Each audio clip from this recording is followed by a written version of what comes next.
네, 여야가 상임위원장 배분을 놓고 대치 양상을 보이고 있죠. 오늘 본회의가 열려서 일부 상임위원장 선출을 할 거다 이런 소식도 함께 전해지고 있는데요.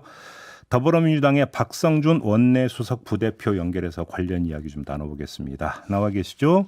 네네, 안녕하세요. 네, 뭐 협상 진척된 거 전혀 없죠? 뭐 주말 동안에 회동이 전혀 없었고요. 특히 제가 지난 금요일에 배준영 국민의힘 원내수석을 만나서 네. 주말 회동을 좀 이어가자라고 제안을 했었는데요. 예. 반응은 없었습니다. 예. 그러면 그냥 오늘 본회의 열어서 11개 상임위 위원장 선출하는 거 맞습니까? 오늘 본회의가 이제 2시에 열릴 것으로 예상하고 있고요. 네. 저희 기본적인 입장은 국회법대로 국회법을 준수를 해서 18개 상임위를 배정하고 상임위원장 뽑는 것이 원칙인데 네. 오늘 아마 국회의장님께서 여야 원내대표와 만날 예정인 것 같습니다. 그렇다면 거기에서 또 어떤 최종적인 어떤 조율이 있을 것으로 보입니다. 그래요.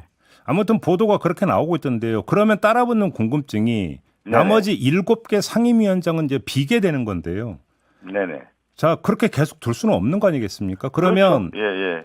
자, 국민의힘이 여기에도 응하지 않아서 어쩔 수 없이 민주당이 나머지 7개 상임위원장도 일단은 가져간다라고 하는 그 시한을 언제로 설정하고 있는 겁니까? 뭐 시한을 미리 얘기할 필요는 없는 것 같고요. 오늘 일단 본회의가 열려서 어떻게 처리될지 좀 지켜봐야 될 것 같고요. 만약에 이제 금요일에 발표됐던 11개 상임위원장이 우선적으로 선출이 된다고 하면은 지금 앵커께서 말씀하신 것처럼 한 7개 상임위가 남지 않습니까? 네. 그렇다고 하더라도 지금 이제 국내 경제 상황이라든가 정치 상황을 고려했을 때 신속하게 처리하는 것이 국민들의 민심을 받드는 거기 때문에 이번 주 안에는 처리해야 된다고 봅니다. 예. 처리라는 게 어떤 처리를 말씀하시는 겁니까? 지금 말씀하신 것처럼 상임위를 위원장을 선출하는 게 맞다. 나머지 7개, 나머지 7개 선출. 만약에 오늘 11개가 처리되고 나머지 처리가 되지 않는다고 하면 선출되지 않는다. 처리보다는 선출이라는 표현이 맞겠네요. 본회의가 열어서 이번 주 안에는 선출을 해서 지금 국회 일정이라든가 지금 경제 상황이라든가 정치 일정을 고려했을 때는 이 상임위가 신속하게 가동이 돼야 된다. 그런 말씀을 드리는 겁니다. 이번 주 안으로 이번 주를 넘길 수는 없다 이런 말씀이시네요. 그렇죠. 그러면 그 의원들의 상임위 배정은 어떻게 되는 겁니까? 이미 저희는 상임위 배정을 마쳐서 제출한 상태고요. 지난 금요일 날 밤 12시까지 국회의장께서 18개 상임위 명단, 그러니까 배정을 해서 제출을 하라고 했지만 저희는 오후 5시쯤 제출을 했고요. 국민의힘은 제출하지 않은 상태입니다. 그러면 국회의장이 그냥 알아서 배정을 하게 되는 겁니까, 그러면? 그거는 국회의장이 배정을 할 수가 있는 겁니다. 왜 그러냐면 국회법을 준수하지 않은 상태에서 상임위가 가동이 돼야 되기 때문에 그렇다고 하면은 국민의힘에 있는 22대 국회의원 명단을 보고 상임위를 배정해서 상임위 가동을 할 수가 있는 겁니다. 그러면 지금 최소한 11개 상임위 같은 경우는 바로 내일부터 상임위 활동 개시가 이루어지는 거겠네요, 그러면? 그렇게 오늘 상임위원장 선출이 된다고 하면 바로 가동이 될 수 있다고 봅니다. 저 그러면 하나 좀 궁금한 게 있는데 지금 이제 갑자기 현안으로 떠온 게 석유 문제 있지 않습니까?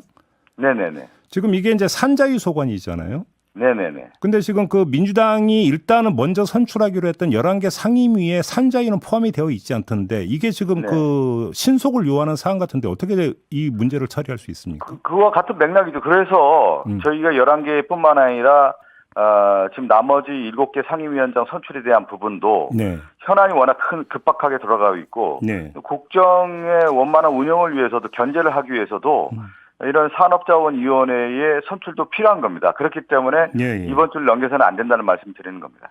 그러면 이게 지금 석유 문제 같은 경우는 상임위 차원에서 해당 부처 관계자나 불러갖고 질의응답하는 수준으로 지금 해소될 수 있다고 보십니까? 아니면 예를 들어서 국정조사나 이런 게 필요하다고 생각하십니까? 지금 이제 국정조사까지는 저희가 고려하고 있지는 않은데 아직까지는요.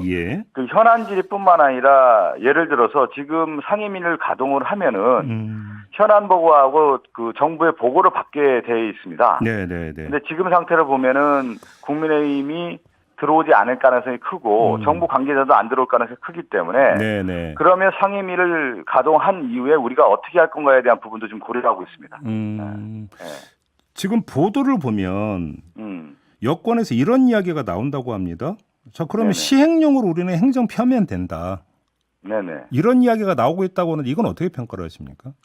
지금 우리가 이 입법의 모든 과정들이 이제 그 국회를 통해서 이루어져야 되는데 지금 윤석열 정권 같은 경우는 시행령을 통해서 지금 정치를 하고 있지 않습니까? 네. 통치를 하고 있단 말이죠. 예. 이 부분에 대한 것도 저희가 시행령에 의한 입법권에 대한 침해 요소에 대한 것도 견제를 해야 되기 때문에 예. 앞으로 이걸 어떻게 할 건가 법적인 문제를 22대 국회에서도 이 문제를 해결해야 할 과제로 하나라고 보고 있습니다. 아, 예. 그래요? 이게 좀, 어차피 발의됐는데 이제 또 이제 국회가 바뀌었기 때문에 다 폐기됐겠네요. 예. 그럼 다시 발의해야 되겠네요. 이 문제 같은 경우도. 지금 국민의힘 같은 경우는 당 정책위 산하에 15개 특위를 구성했다고 하는데요. 네네. 지금 국회 보이콧을 장기화할 수도 있다는 이야기로도 연결이 될 수 있을 것 같은데 어떻게 지금 전망을 하고 계십니까? 아니 지금 그대로죠. 국민의힘 산하에 15개 특위를 구성했다라고 하는 것은 예. 원래 국회의원들이 활동해야 될 상임위원회에서 활동을 하지 않고 당 내부의 15개 특위를 통해서 활동하겠다라는 것은 장기전을 돌입하겠다. 그렇죠. 그리고 예. 지금 여야의 협상에 임하지 않겠다. 파행을 하겠다라고 하는 의지가 네. 보여지는 거고요. 예. 지연 전략이기 때문에 그 자체가 무책임한 태도다 이렇게 보고 있습니다. 예. 그래요. 알겠습니다. 네. 지금 그러면 예를 들어서 지금 그 민주당이 우선 처리 대상으로 좀 뽑아놨던 특검법이라든지 방송 3법 이런 거 있지 않습니까? 네네네. 이게 추진 속도가 혹시 제어될 가능성은 있나요? 어떻게 되는 겁니까? 지금 이제 최혜병 특검법이라든가 방송 3법과 관련된 이 문제를 해결하기 위해서라도 네.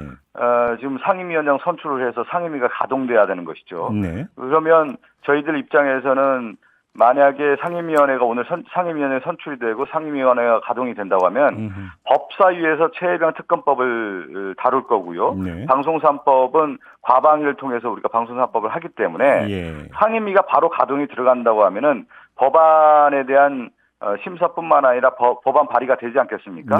그다음에 이제 본회의에서 처리할 일정들을 좀 저희가 생각하고 있는 겁니다. 근데 지금 그게 어차피 만약에 국민의힘이 보이콧으로 계속 나오고, 그 국민의힘이 빠진 상태에서 통과를 시키면 윤석열 대통령은 또 거부권 행사의 근거로 야당 일방성 요걸 또 강조하지 않겠습니까? 근데 생각해 보면 지금 이제 법사위라든가 국회 과방위원회에서 법안 심사를 하고 법안 통과가 되고 본회의에서 넘어가서 본회의를 통과했을 경우에 윤석열 대통령이 거부권을 하는데 그 상황에서 국민의힘이 들어오지 않을 수가 있을까요?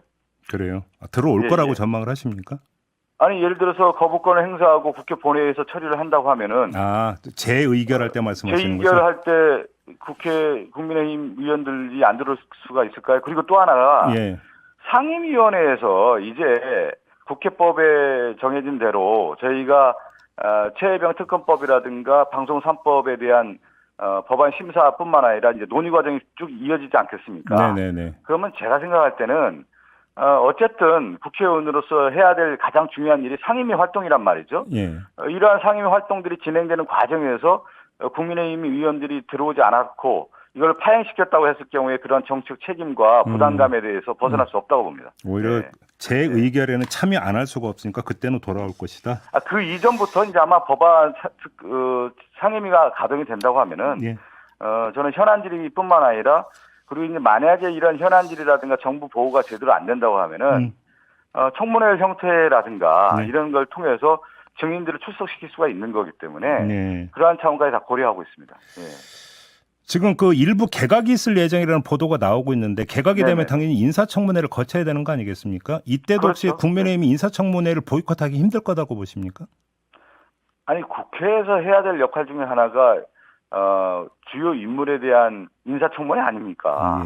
그러면 이런 인사청문회까지 거부할 수 있고 그 빈자석을 놔둘 수가 있을까요? 알겠습니다.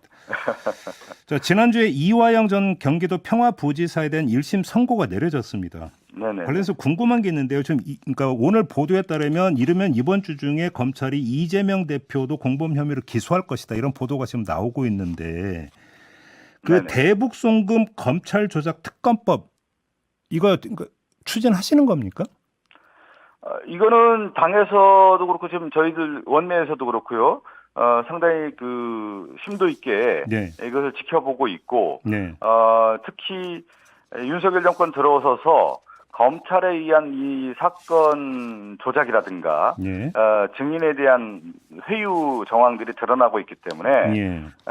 이 검찰의 이 과도한 권력 남용에 대해서는 그대로 둘 수는 없다라고 하는 것이 대체적인 여론인 것 같습니다. 그렇다고 하면은 특히 이제 김성태 전 회장에 의한 대북 송금 문제가 국정원 보고서도 드러나고 있는 상황이란 말이죠. 네. 국정원 보고서에서 김성태 전 회장이 주가 조작에 관련된 부분이 드러나고 있는데 오히려 본질이 대북 송금으로 좀 바뀌었단 말이에요. 그럼 이게 도대체 어떻게 된 거냐에 대한 것들은 사건에 대한 실체적 규명이 필요한 거기 때문에 네.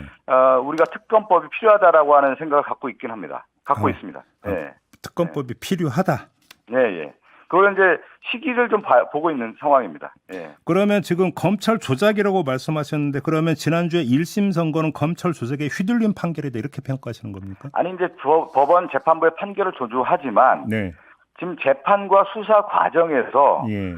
증언의 회유 정황이 심각한 수준으로 드러나고 있다고 판단하고 있고요. 저희들은요. 네. 또 판결 과정에서 이것이 반영되지 않고 있다. 그런 거죠. 왜 그러냐면 증언의 회유 정황이라든가 김성태 회장의 주가 조작 관련된 부분이 국정원 보고서에 드러나왔는데 재판부의 판결에 반영되지 않았다는 점에서 우리가 보고 있는 겁니다. 이 부분을. 예. 알겠습니다. 관련해서 한동훈 전 국민의힘 비대위원장이 여러 차례에 걸쳐서 SNS에 글을 올린 거 보셨습니까, 의원님? 네, 자세한 내용은 보지 않고 언론 보도를 통해서 제가 봤습니다. 어떻게 평가하십니까?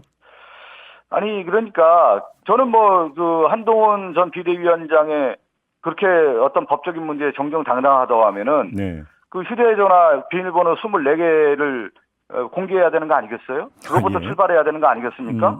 자신에 대한 그 혐의와 그 부분에 대한 것은 공개하지 않고 남의 죄에 대한 부분에 대한 자신의 입장만 얘기할 것이 아니라 자기부터 얘기해야 되는 거 아니겠습니까? 알겠습니다. 예. 마지막으로 오늘 혹시 최고위에서 당헌당규 개정안 처리합니까? 오늘 처리할 것으로 보이고 있습니다. 예. 그러면 예를 들어서 당권, 대권 분리 규정에 예외 조항을 두는 것도 그대로 그러니까 처리하는 거고요. 아니, 그러니까 상당한 특별한 사유가 있을 경우에, 네. 그러니까 이게 법의 규정을 일률적으로 1년 전에 사퇴 이 부분이 아니겠습니까? 일률적으로 적용하기보다는 예외적 상황이 발생할 수 있는 거 아니에요. 상당한 특별한 사유가 있을 경우에는 그런 경우에는 당무위 의결로 그러니까 당무위 의결이라고 하는 절차를 두는 거죠. 당무위 의결로 사퇴 시한을 변경할 수 있는 것이 아니냐라고 하는 부분이 이제 고려되고 있는 것 같습니다. 근데 굳이 예외적 특별한 그 상황을 고려할 이유가 뭐가 있습니까? 그러니까 한국 정치 상황에서 여러 상황들이 있는데 1년 전이라고 하는 그냥 그 법적 규정으로 딱 줬을 경우에 그런 것보다는 유연하게 그것을 당무위 의결이라고 하는 절차적 과정을 거친다고 하면은 이건 특별하게 저는 논의의 쟁점이 될 수 있는 사안은 아니라고 봅니다. 예. 알겠습니다. 자, 말씀 여기까지 드려야 될 것 같네요. 고맙습니다. 네, 감사합니다. 네, 박성준 더불어민주당 원내 수석 부대표였습니다.